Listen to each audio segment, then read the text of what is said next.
Good evening. Today, the United States, together with our close allies and partners, took an important first step toward a comprehensive solution that addresses our concerns with the Islamic Republic of Iran's nuclear program. Since I took office, I've made clear my determination to prevent Iran from obtaining a nuclear weapon.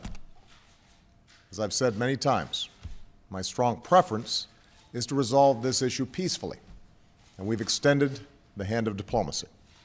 Yet, for many years, Iran's been unwilling to meet its obligations to the international community. So my administration worked with Congress, the United Nations Security Council, and countries around the world to impose unprecedented sanctions on the Iranian government.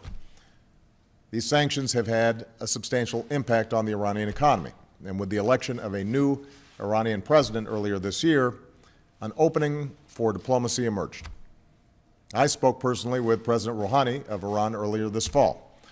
Secretary Kerry has met multiple times with Iran's foreign minister, and we have pursued intensive diplomacy, bilaterally with the Iranians and together with our P5+1 partners, the United Kingdom, France, Germany, Russia, and China, as well as the European Union.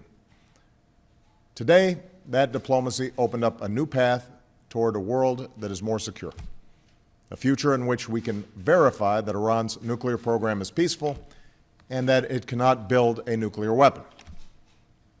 While today's announcement is just a first step, it achieves a great deal. For the first time in nearly a decade, we have halted the progress of the Iranian nuclear program, and key parts of the program will be rolled back. Iran has committed to halting certain levels of enrichment and neutralizing part of its stockpiles. Iran cannot use its next-generation centrifuges, which are used for enriching uranium. Iran cannot install or start up new centrifuges, and its production of centrifuges will be limited. Iran will halt work at its plutonium reactor, and new inspections will provide extensive access to Iran's nuclear facilities and allow the international community to verify whether Iran is keeping its commitments. These are substantial limitations which will help prevent Iran from building a nuclear weapon. Simply put, they cut off Iran's most likely paths to a bomb.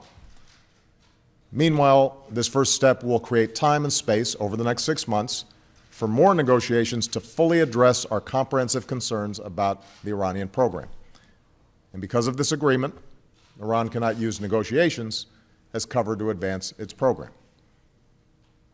On our side, the United States and our friends and allies have agreed to provide Iran with modest relief while continuing to apply our toughest sanctions. We will refrain from imposing new sanctions, and we will allow the Iranian government access to a portion of the revenue that they have been denied through sanctions. But the broader architecture of sanctions will remain in place, and we will continue to enforce them vigorously. And if Iran does not fully meet its commitments during this 6-month phase, we will turn off the relief and ratchet up the pressure. Over the next 6 months, we will work to negotiate a comprehensive solution. We approach these negotiations with a basic understanding. Iran, like any nation, should be able to access peaceful nuclear energy.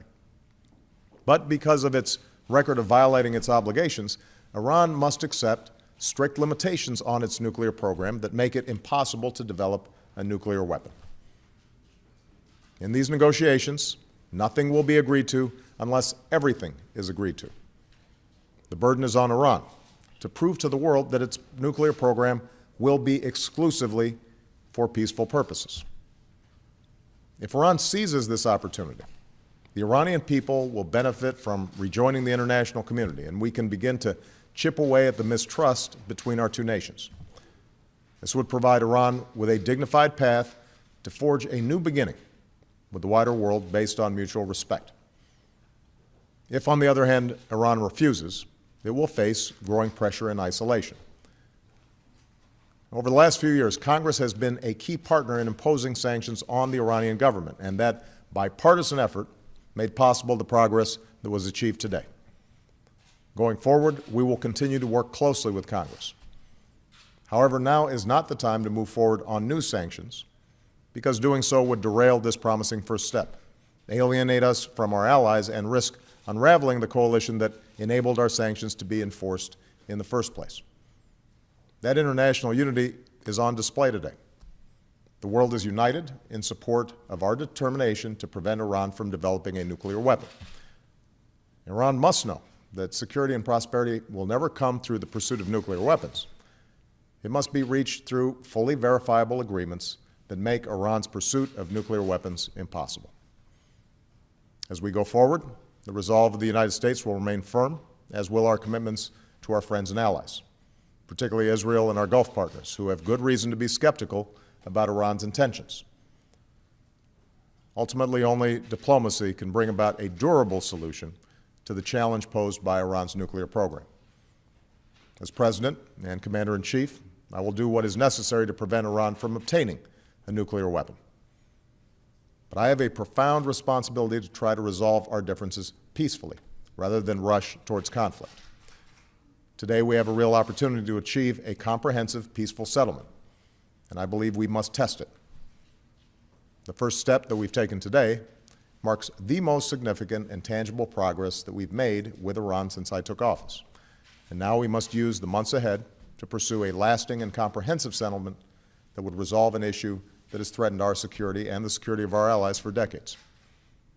It won't be easy, and huge challenges remain ahead.